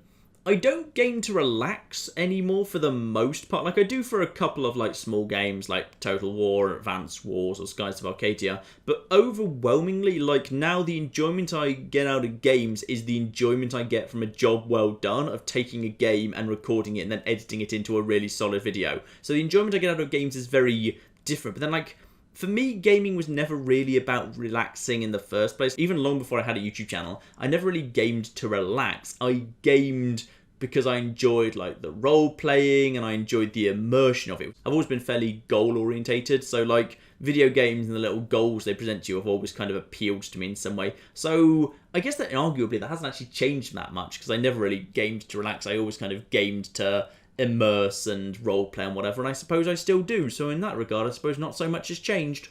Do I ever drink during recording or production? No, I don't. In fact, I don't really drink that much at all. Like, you know, I drink occasionally when I go out with friends, but for the most part, like, you know, I don't think me and Claire ever, like, sit down at the end of the day and have, like, you know, open a bottle of wine and have a glass of wine each or anything. Both of us kind of drink relatively little, though neither of us have any particular reason to do so. We just don't drink very much, to be honest, so probably I'd end up a little bit foggy-headed while I was actually recording and editing anyway, so that'd probably be a bad idea. Especially red wine gives me a headache, so that would definitely be a bad idea. I wouldn't want to have a headache while I was trying to edit.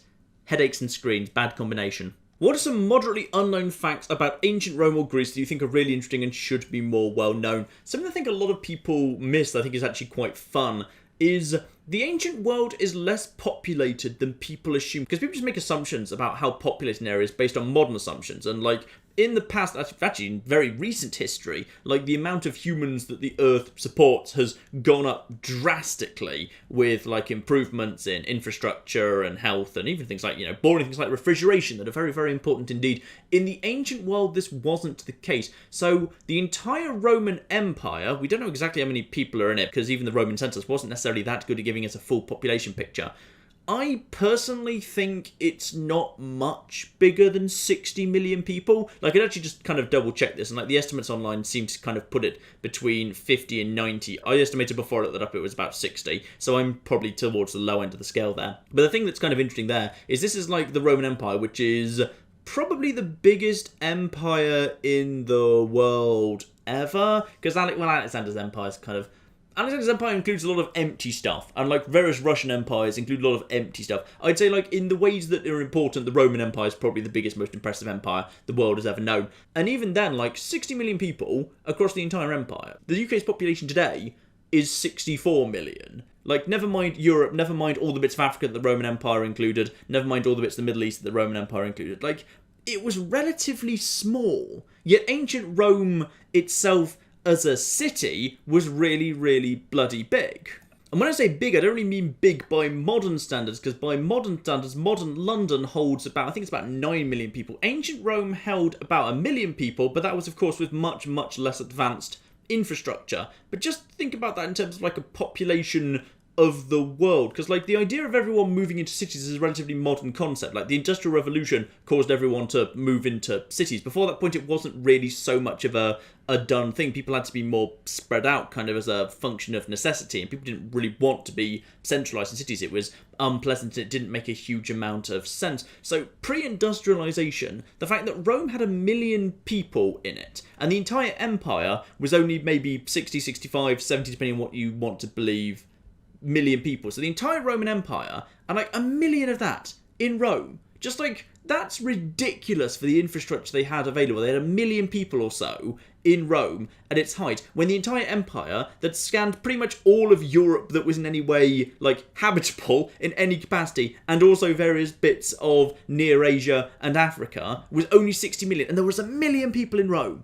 So like, I think the thing that people miss is like, Rome was really, really damn big, but the empire was like much, much smaller than people think. So people kind of, you know, underestimate how many people are in Rome, but overestimate how many people are in the whole empire. And that level of centralisation, pre-industrialisation, is really quite remarkable. Well, I find it interesting. You probably just found that really boring. I found that really interesting. Will I ever play Minecraft story mode? Honestly, probably not. Like, the story stuff, like Telltale stuff, doesn't really seem to do that well for the most part. Like, the Batman stuff did really, really badly. So, honestly, I can't see myself ever doing Minecraft story mode at this point. Will you do a Fallout 4 You Only Live Once run? Yes, and probably sooner than you'd think too. Not imminently, but pretty darn soon. Would you consider doing an Astroneer co-op series with NerdCubed? Absolutely, if he was up for it. But Dan is fairly difficult to pin down. He's very, very busy indeed. So, you know what? If the opportunity presents itself, absolutely. I wanted to get Matt involved, but Matt, for some reason, doesn't seem to like the look of Astroneer, because Matt is objectively wrong. Have you considered doing some sort of modded run of Fallout 4 that's not Frost? Not particularly, though I have been thinking about doing potentially a version of Fallout 4 that is Frost. Does that count? Any chance of getting Stalker on the channel in the near future? Maybe not in the near future, and maybe not as a full series, but maybe I'd do it as like a little midweek mini-series, certainly. That seems like a fair sort of thing. I could certainly do that pretty soon. Any plans to go back to Stellaris? Oh, Stellaris is in a difficult place right now. I'd love to go back to Stellaris, but Stellaris is like, you know, as a long-running series strategy game thing, just didn't do anywhere near as well as Total War. So I'm just not quite sure when we're going to get back to Stellaris, because now I think kind of Total War will probably run into more Total War, which will run into a different Total War and so on. So maybe at some point, but I struggle to see how it's going to fit in now, like, you know, people have voted with their feet, or rather with their eyeballs, or rather with their hands and clicking in views, because it really feels like Total War was vastly more popular than Stellaris ever was.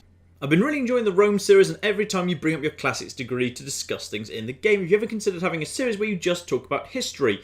Not quite, but kind of actually. I have long vaguely wanted to do a series which is actually me going through, like, the mythology of the ancient world, like starting at, like, you know, the ancient stories of how the universe began, and going all the way through, like, the early myths and the stories of their gods and their titans, then, like, the creation myths for man and all of that, and then like into the really early myths of the kind of the Greek mythic corpus, and then all the stories that are told in Greek tragedy and stuff, and go right through to like the end of what we have for like the end of like all the heroes and how they all died, and what, you know, what we know about the endings for those characters. I'd love to do that. I just think it's an awful lot of work for something that's technically nothing to do with the channel, nothing to do with gaming, nothing to do with anything. So I have no idea if anyone would be remotely interested in it or not. That's actually like a really good example of the sort of thing I was discussing earlier, which is it's the sort of like big project thing that takes a lot of time and thought, which I just can't really do right now, because like every minute I've got that I can be working on, I have to do like stuff that I know is relatively reliable, solid stuff, you know, record, edit, etc, etc, etc. This is another reason why, yeah, I'd like an extra pair of hands on the channel, because then I can do things like experimenting with alternate formats and stuff and try new stuff to see if it works. Now, if it doesn't work, fine, it doesn't work, whatever, I didn't lose much time out of it. But, you know, if it does work, it could be a whole new exciting thing. Like, you know, once upon a time, extra credits never did extra history, and one time they decided to do extra history, and now it's like a huge, really important thing that I personally love as well. So like, you know, sometimes you just have to try new stuff, but it's a difficult thing to do when you're like really at capacity in terms of how much work you're producing. So, you know, it all kind of feeds into what I was discussing earlier. Looking at the rate your channel has evolved, what was the video you consider being the one that put you on the map? That's very difficult to say, because like, by many YouTuber standards, like the biggest YouTubers, we're probably still not on the map. Technically, like, you know, a channel that's like a little bit under 250,000 subscribers isn't technically on the map. Like, it's not too difficult to probably say, like, the big ones are probably the Fallout stuff that got the press attention. Like, the original New Vegas Kill Everything, and then Fallout 3 Kill Everything kind of following on from that would logically be the ones that did it. Like, Young Enough Once, like, got a bit of attention, but nowhere near as much. So, like, it's got to really be, I suppose, New Vegas Kill Everything as a series, even though I look back and I think that's actually quite a poor series now. I don't like watching it back because I think the quality is quite poor. The commentary is not spectacular. The jokes are a little bit hit and miss. I think it's quite poorly edited as well, to be honest. Because, you know, it's at that point I'd been doing YouTube for 3 months to a very small audience, so thus I'd have been having very limited feedback coming in at all. So, like, it's not too surprising. It's not very good, like, in various kind of, by various objective measures, but just, yeah, I suppose, like, it has to be, because it took us from, like, nothing to something where we had a foundation upon which to build. Even though I don't like watching it anymore, to be honest, even though a lot of people do still seem to like it quite a lot. Yeah, I suppose I've got to say New Vegas Kill Everything rather than Fallout 3. That kind of built on the foundation. Admittedly, it was Fallout 3 Kill Everything where I think we kind of, like, nailed the right tone and, like, how to make those videos. Like, pretty much everything in Fallout 3 Kill Everything is vastly better than New Vegas Kill Everything, so I feel like that's the point where we nailed it, but equally, it was all built on the foundation of New Vegas. What was your greatest upset victory in Rome Total War? Well, it depends how you define upset. If you define upset by how the game defines upset, then probably one occasion I actually kind of ran into, I think I was playing as, who was I playing at the time? This was years and years ago. I think I was playing as the Greek cities, and I just had a tiny force that was guarding a bridge pass against Pontus, in fact. And Pontus rolled up with a massive army. I thought, you know what, we'll probably do a bunch of damage to them before they get across the bridge. And then I realised that it was basically an army that was, I think just somehow it was like 12 units of scythed chariots. And I had like 2 units of hoplites, and one of them was militia hoplites. And I just thought, you know what? I don't care if you say they're going to win this. I don't think they are. So just draw some lovely hoplites up on one side of the bridge and just watch those chariots get shredded. It's marvellous. Will you revisit Skybreak when it's close to finish? Well, actually, funny story there, which is my understanding from having spoken to the dev when he sent me, like, the preview code, was that, like, it was in a fairly early form, and I should, you know, stress that it was early access, and I always do as a politeness. I always say when it's an early access game and it's in an early form or it's pre-alpha, I always stress that, because, you know, it's fair that you understand what version of the game you're seeing. And I kind of said, like, at the end of that video, hey, when this is kind of, you know, when this is more worked on, and it's more along, and, like, it's more as it should be, I'll probably revisit this and show where it's gone, because this is really promising as a foundation. It's really, really solid.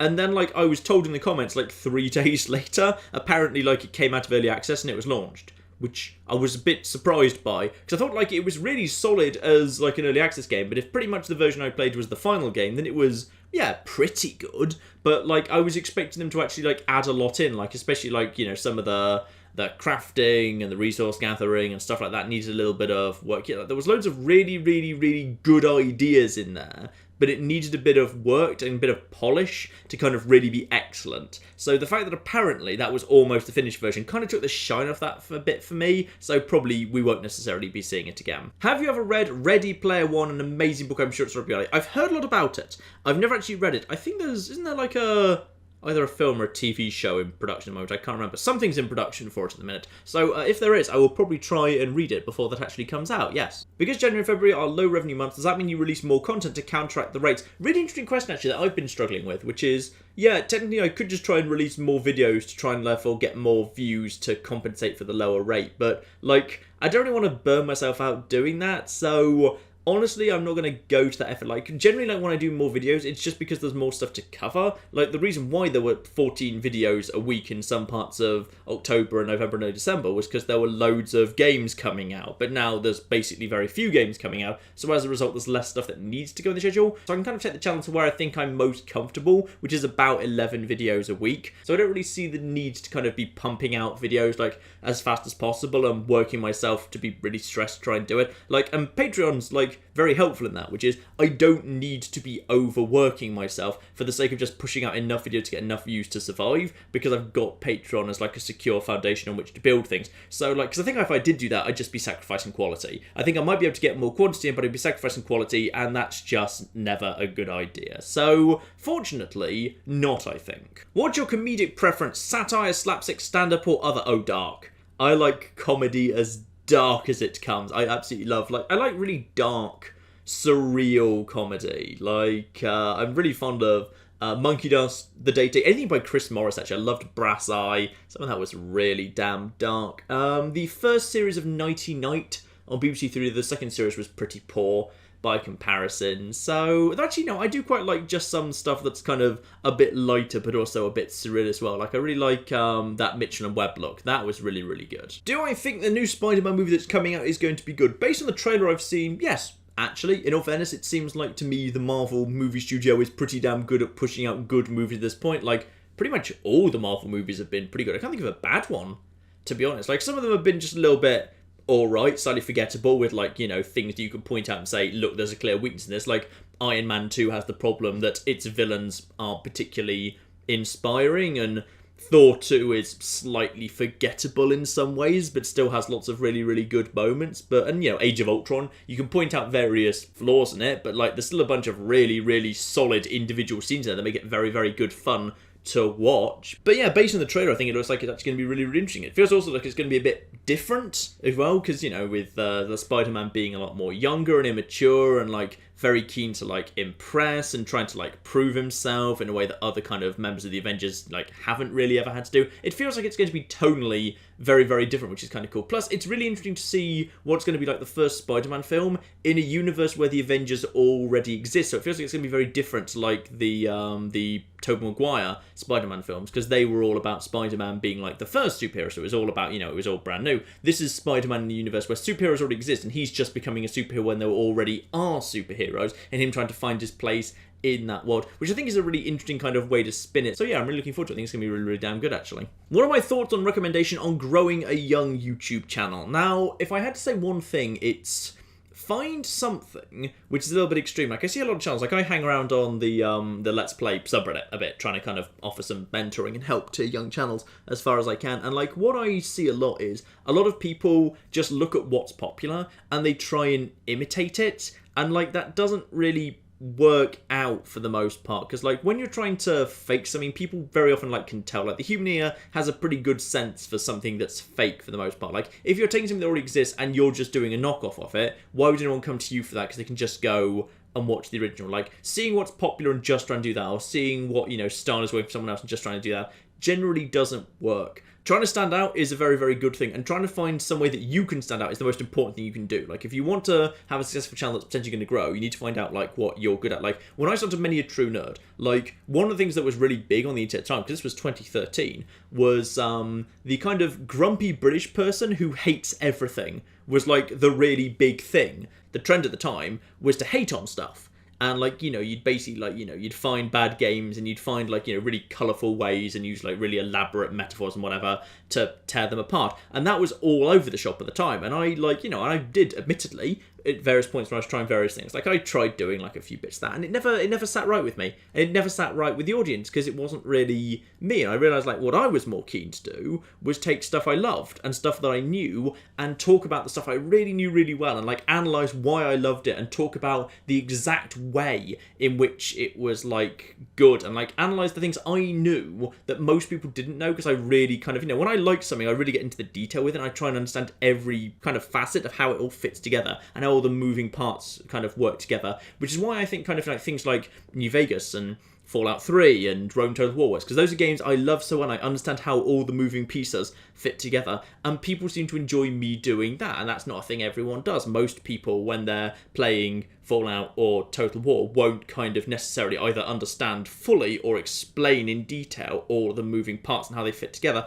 So I think that's like, one of the things that I do that's a little bit more unique. Not entirely unique, of course, but like, I feel like it's relatively rare, and maybe I'm the first person who's both done that and also had a classics degree at the same time. I don't know, that might be true, who knows, I'd have to go through YouTube to check. But generally, try and find something that is unique to you, whether that's unique to you in the form of something that you are uniquely in love with, or that you uniquely hate, or that you uniquely know and understand. Find something that is unique to you and do that. Don't just follow what the rest of YouTube is doing. How is Tabby? Tabby is good after a bad few days. You see, we've recently done some decorating in the house. We kind of got rid of one of the old sofas, and unfortunately it was a sofa Tabby occasionally liked sitting on, so she was a bit sour about that because we took away what she deemed to be her sofa. And then there was a bit of DIY where we constructed some shelves, we put up some pictures, we moved things around, and we changed the layout of the house. She was not happy. She spent 2 days basically hiding underneath a bed until eventually we had to actually block off the bed using a series of boxes so she couldn't get under there anymore.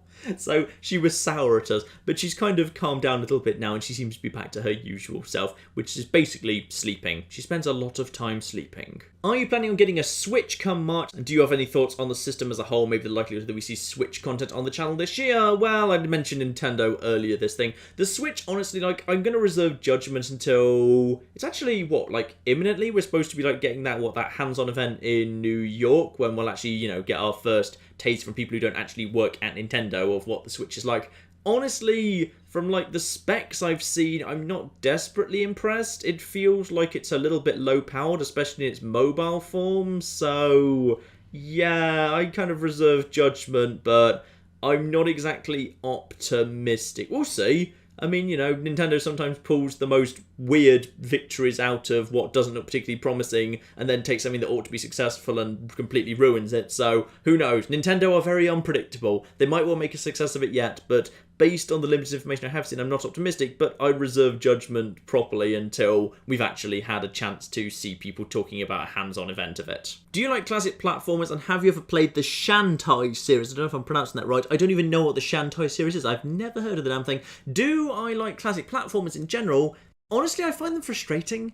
I find them more frustrating than anything else, because, when it's classic 2D platformers, really the only way the game can kind of string itself out is by making increasingly difficult and complex jumps that require extremely good reflexes and precision aim and stuff, quite quickly. And that's never really been, the stuff I'm into for games. I'm into games, like I was saying earlier, for the role-playing. So, for me, classic platformers have never appealed. I generally just find them a little bit more frustrating. Even, the best Mario games, I've never been a huge fan of, just because I find them more frustrating than fun some of the time. Because, yeah, I prefer a game where there's a bit more openness and freedom and role-playing to it, rather than kind of relatively confined linear spaces with particular skill sets that need to be mastered in order to get from linear point A to linear point B along straight line with bad stuff along it, which is why I don't really like, rail shooters or 2D shooters in general or 2D platformers or anything like that. Just, it's not the sort of thing for me, and I don't think it's a particular genre. I think it's more of a particular ethos. I'm going to be moving from Australia to the UK sometime in the next 2 months for a year or two. Cambridge area, bad choice, should have gone to Oxford. Do you have any tips for how to be British, or at least any suggestions for places I should check out while I'm there?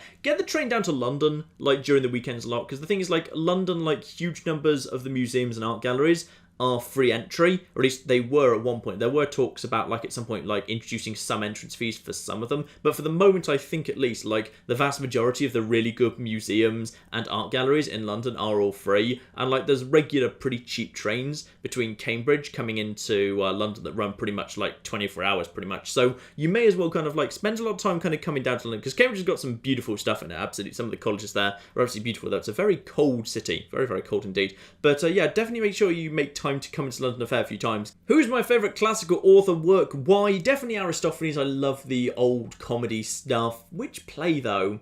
Oh, that's a difficult one. I have a particular fondness for the Acharnians. I like the Lysistrata, but arguably I think it's a little bit overperformed in some ways. If I had to pick a favourite, that's really difficult. Maybe the Frogs. Oh, but then also Menander's Dyskolos, which even though it's like, you know, Antiquity doesn't even think it was a particularly good menagerie place, really damn good. It's never performed, which is a shame. Or Sophocles on the tragedy side, because yeah, then there's the Philoctetes, which no one ever puts on, which is a shame because the Philoctetes is a brilliant play. I saw a brilliant version of Euripides as Hippolytus at one point, by the way, which was in this really small kind of brick room where literally the goddesses would like come up on stage and like grab Hippolytus and like slam him into a wall, and either he just had a really, really resistant face or something, or it was just really good acting of being hit in a wall, because blimey, he sounded like he hit it pretty bloody hard. That was great. I don't know, one of the above, don't make me choose, it's not fair. What's up with The Witcher 3? Well, as I've said before, I'd have to play The Witcher 1 and 2 first. Don't worry, I think like The Witcher is pretty damn high up my list of like stuff to do in like a midweek miniseries. It won't be a full playthrough unless like, you know, it goes ridiculously well and is hugely well watched, in which case it might be promoted to a full playthrough. I suspect it will be a midweek miniseries where I'll do like, you know, 4 or 5 parts or something, kind of going through The Witcher, and then maybe we'll kind of go on to 2 and 3. Though admittedly, as I understand it, 3 is so massive that might not work very well, but like 3 is almost so massive from what I've heard, it's a little bit intimidating, and I'm not sure I actually want to start it, because I don't know how bloody long it would take. Any plans for more live community events like GTA Online? Yes, actually.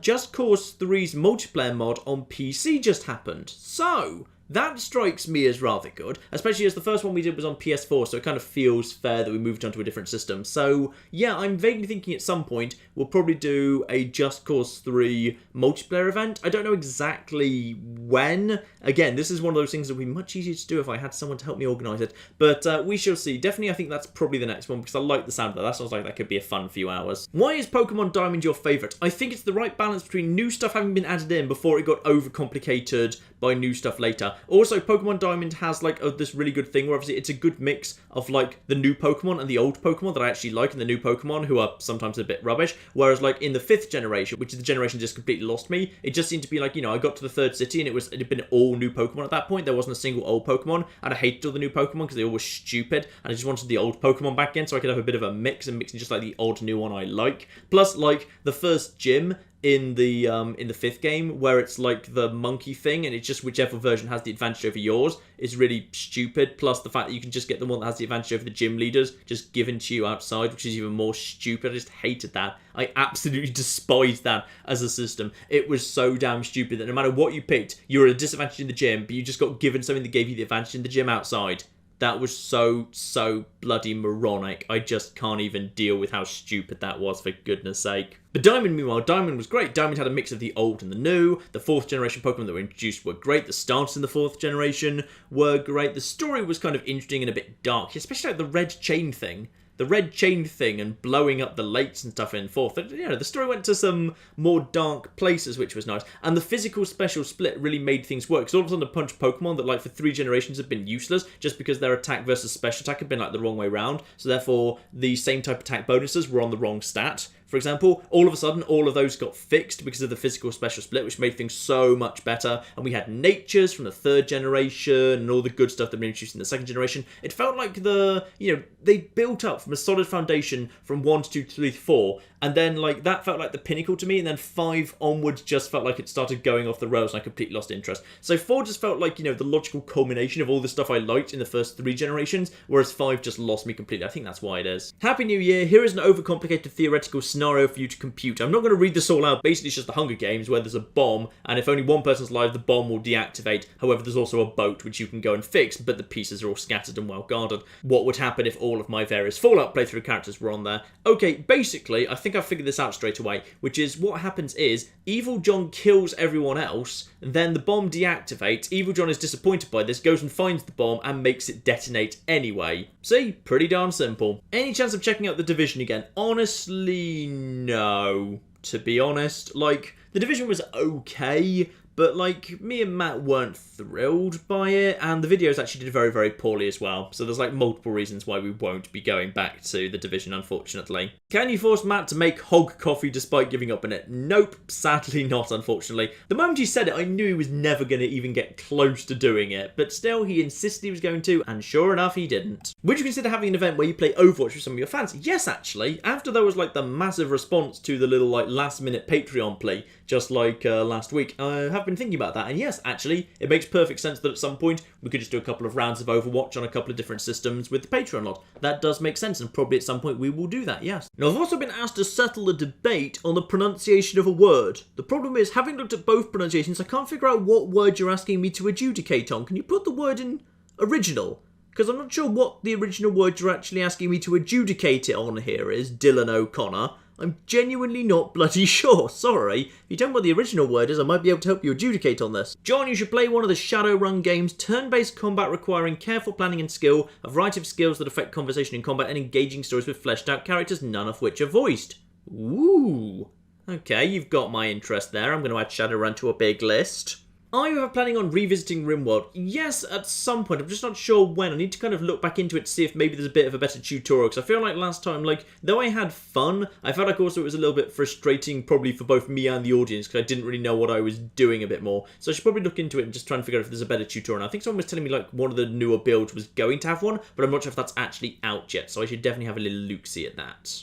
Have you considered doing a series of Medieval 2 Total War but with the Third Age mod to make it a bit more Lord of the Ringsy? Possibly, but honestly there's so much I can do with Total War, I don't need to go modding it imminently, so I might do it at some point in the future, but I feel like there's a lot I can do with various Total War games before we get to that. Just for fun, when will this Patroncast be uploaded? Well, I said earlier that I was recording it on Sunday and I wanted to get it out on Sunday. Then I ran out of time on Sunday. I'm now picking it up on Monday, so the questions were recorded on Monday, and the actual bit before the questions were recorded on Sunday, and then I've got to actually edit the darn thing, so I'm not sure if this is also going to happen on Monday. I might be able to get this out on Monday by midnight my time or something, because at this exact moment in time it's 9:30 on Monday evening, but I then also have to edit all of this down and then make sure it's all lovely and flowing and smooth and stuff, so I don't actually know. Hopefully Monday or Tuesday. Should be Monday or Tuesday. Who do you think is the most insignificant named character in Fallout 4? Is that an echo of the question that was earlier where someone was asking who the most significant character in the whole franchise is?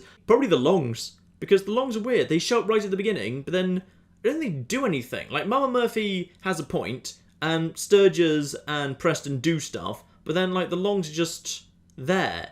They just hang around. They're really prominent, but they don't do anything. They're just wandering around in the background, being literally useless. They're almost weirdly useless. Why would you introduce two characters that prominently, that early, giving them dialogue with main characters and main companions and main quest givers and main factions, and then have them just float around and do nothing? And then they were immortal for ages, but then they had their immortal tag taken off them, so all of a sudden they could be killed, so it was just really weird. I don't think they're the most insignificant characters, which I think answers your question. And finally, have I been watching the new Time Commander series? If so, what's my opinion of it? I was really unconvinced at first. I was thinking, what the hell is Greg Wallace doing presenting Time Commanders? But then I remembered, what the hell was Richard Hammond doing presenting Time Commanders? He probably knows even flipping less about ancient history. But equally, Greg Wallace, what he lacks in historical knowledge, he makes up for in enthusiasm. He seems to be genuinely having a really fun time presenting Time Commanders. So yeah, I thought it was good. I really liked the new format. It felt like there was a bit more time given over to education and stuff, especially showing off all the ancient weapons. It felt like I think that did show up in the original Time Commanders, but it was much more compressed. I like the fact it's now spread out. I like the new 2 teams format where it's skirmish for one team, skirmish for another team, and then the battle against each other. I think that works really nice. I think that's fun, which is kind of good. So yeah, I think it's actually a really nice format. I think, I like Greg Wall. I think he does a good job with it. I really hope it gets picked up for a longer series than just those 3 episodes that we've had so far. So yeah, hopefully it comes back. And that, ladies and gentlemen, is your lot. The end of what is no doubt an extremely flipping long Patroncast. I should stop asking you to give me questions, because you always do. More and more every month. It takes longer and flipping longer. Dear, oh dear, oh dear. Thank you all so very much for questions, and thank you all for your ongoing support, because yes, as I was saying earlier, in January in particular, it's very, very important. It's very, very useful indeed. And hopefully, the next one will actually be a little bit on the bigger side as well. Because as I say, I'm going to kind of mention the Patreon, a very rare mention of the Patreon on the main channel. So hopefully, there will be even more questions. Oh no, it's going to take even flipping longer. Dear, oh dear, oh dear. So, that is to come at the end of the month, ladies and gentlemen. But in the meantime, I've been John. It's been many a true nerd. And thank you all so very, very much for your ongoing help keeping this all going, especially in these difficult early parts of the year. Thank you very much, and goodbye.